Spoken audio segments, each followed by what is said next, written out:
For thousands of years, we have believed that disease comes from elsewhere, that it is contracted, acquired via some form, some entity. This, along with our growing technology and observations,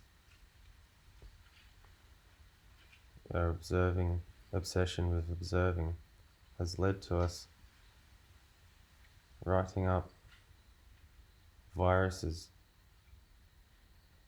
these particles, to be self-replicating organisms,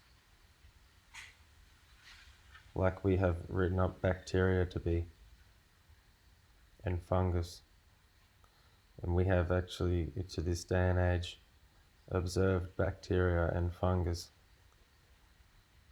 in activity. Nobody thus far can observe a virus in activity.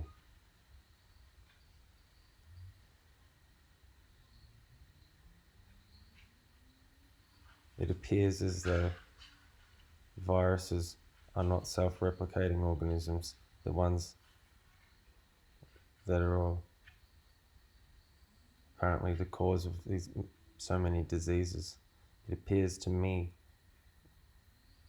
that this is the case, but there is no compelling evidence that they are actually individual packages that are designed in such a way, or that present in such a way that they are taken in by a cell, and the cell ends up, as a result of the effects from this virus package's design, the cell ends up producing many different of these viruses, many different ones.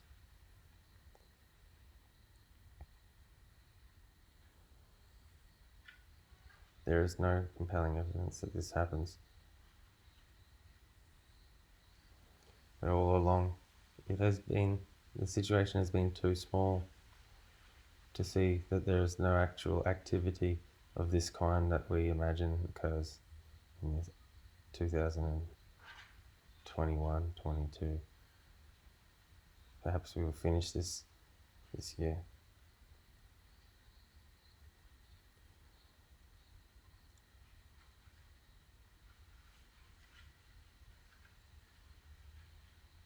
One can still, if these are not self-replicating organisms, you can see that we can carry on this process of extracting specimens and finding what we would call a virus, and placing it back into the cell culture, and later finding this similar looking package and saying we have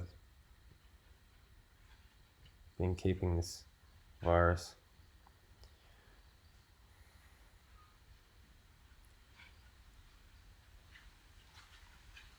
If these are not self-replicating organisms, people may ask how it is so that we cooked up this big theory that they are.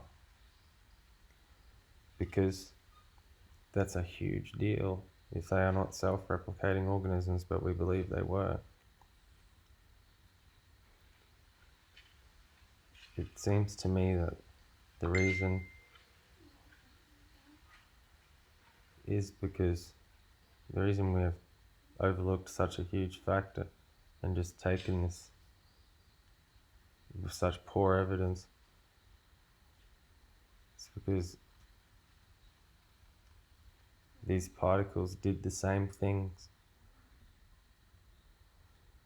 basically met the same markers as bacteria and fungus when we present them in experimental conditions. along with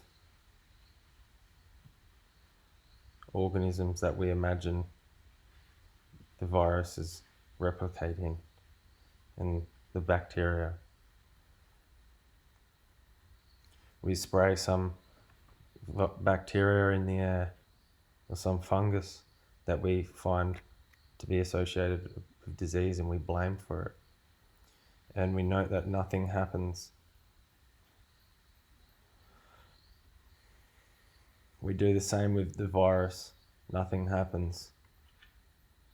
Unless we, of course, flood the atmosphere with the bacteria somehow, or the virus, as happens today with the nebulizing technology.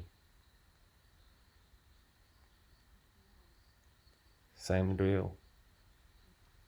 Bacteria, virus, they're doing the same thing when we test them with what we have basically taken in on faith or as fact. We're of the conviction that the bacteria are the cause of the disease. The animals that we believe they grow in or upon whilst they're causing disease, they are just as insusceptible to having the disease develop, or i.e. the bacteria multiply, as they are when we apply the virus to them.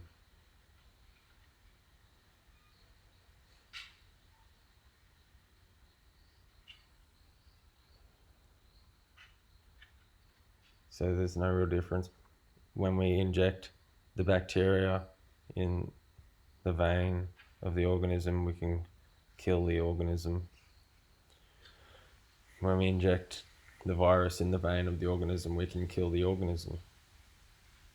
Same deal. Where's the distinction? There's none, really. Not much, except for we can actually see activity of bacteria.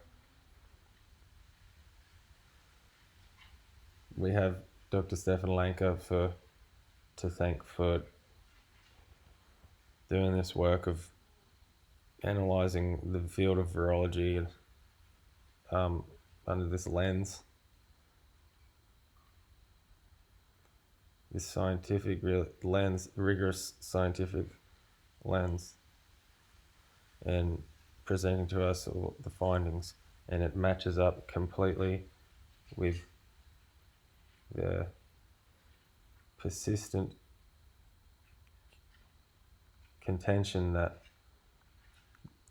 this is a delusion, this contagious disease thing, there's a material package of disease, is a delusion. That with that contention, the findings of Dr. Stefan Lanka match up perfectly.